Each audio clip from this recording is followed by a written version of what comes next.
కలబోసిన తల నిండా కనకాంబరమెట్టినట్టు ఎర్ర నీళ్ళు దిష్టి తీసి పోసినట్టు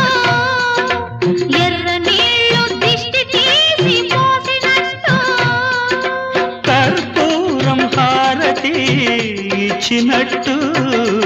ఆకాశం ఎందుకో పచ్చబడ్డది ఆ నడుమ బొట్టేమో ఎర్రబడ్డది వీచే గాలుల తాకిడి సాగే గువ్వల అలజడి రమ్మని పిలిచే